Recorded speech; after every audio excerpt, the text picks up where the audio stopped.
బంగారాన్ని విడిపించి ఆ రోజు ఆన్లైన్ రేటుకే మేము కొంటాం. Sharma gold company.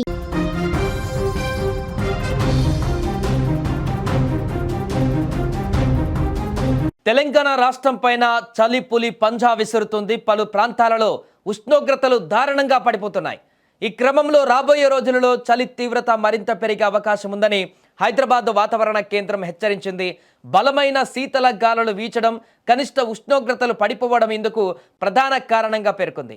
ఇప్పటికే పలు జిల్లాలలో ఉష్ణోగ్రతలు సింగిల్ డిజిట్కు చేరుకున్నాయని, రాబోయే 3 రోజులలో రాష్ట్రంలో కనిష్ట ఉష్ణోగ్రతలు సాధారణం కంటే 2 నుంచి 3 డిగ్రీలు తక్కువగా నమోదవుతాయని అధికారులు వెల్లడించారు. ఇక చలి ప్రభావం ముఖ్యంగా రాత్రి, సాయంత్రం, తెల్లవారుజామున అత్యధికంగా ఉంటుందని ప్రజలు అప్రమత్తంగా ఉండాలని సూచించారు.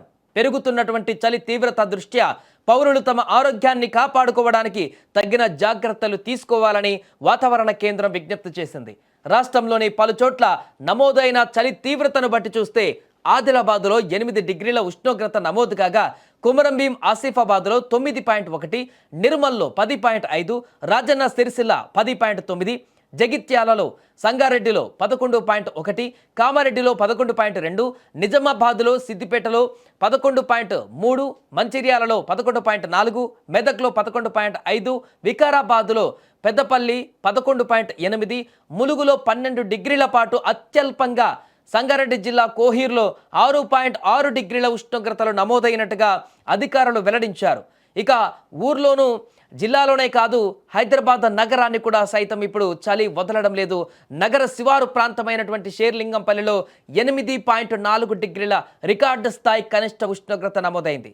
దీంతో నగరవాసులు తీవ్ర ఇబ్బందులు పడుతున్నారు. ఉదయం ఆఫీస్కు వెళ్లే ఉద్యోగులు, స్కూల్కు వెళ్లేటువంటి విద్యార్థులు తీవ్రంగా ఇబ్బంది పడుతున్నారు. దీనికి తోడు పొగమంచు కమ్మేస్తుండడంతో రోడ్డు ప్రమాదాలు జరిగేటువంటి అవకాశం ఉన్నందున వాహనదారులు నెమ్మదిగా వెళ్తేనే మంచిదంటూ కూడా అధికారులు చూస్తున్నారు. ఏదేమైనా ఇప్పుడే చలి తీవ్రత ఇలా ఉంటే రాబోయే రోజులలో దీని తీవ్రత ఎలా ఉంటుందో ఊహించుకుంటేనే వెన్నులో వణుకు పడుతుంది.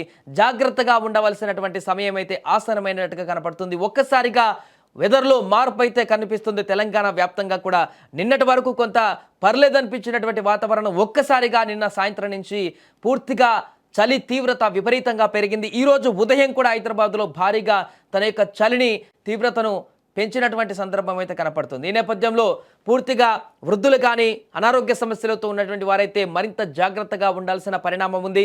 ఇక ఆస్తమా ఉన్నటువంటి అలాంటి వారైతే ఇంకా జాగ్రత్తగా ఉండాల్సినటువంటి పరిస్థితి అయితే ఉంది. ఈ చలిగాలుల వల్ల, ఈ చలి తీవ్రత వల్ల శ్వాస సంబంధితమైనటువంటి ఇబ్బందులు కూడా ఏర్పడతాయి. కాబట్టి ప్రజలు కొంత అప్రమత్తంగా ఉండాలి. ఇంట్లోనే ఎక్కువగా ఉండడానికి ప్రయారిటీ ఇవ్వాలి. బయటకు వెళ్ళేటువంటి వారు మాత్రం తగిన జాగ్రత్తలు తీసుకుంటూ చలికి సరిపోయేటువంటి దుస్తువులను కానీ, చలి తట్టుకునేటువంటి విధంగా అన్ని రకాల ఎక్విప్మెంట్స్ని రెడీ చేసుకుని బయటకు వెళ్తేనే బాగుంటుందంటూ కూడా చెప్తున్నారు. ఇది ఇంకా రాబోయే రోజుల్లో మరింత పెరిగేటువంటి అవకాశం ఉంది చలి తీవ్రత. కాబట్టి ప్రతి ఒక్కరు కూడా కొంత అప్రమత్తంగా ఉండాల్సినటువంటి పరిస్థితి ఏర్పడింది.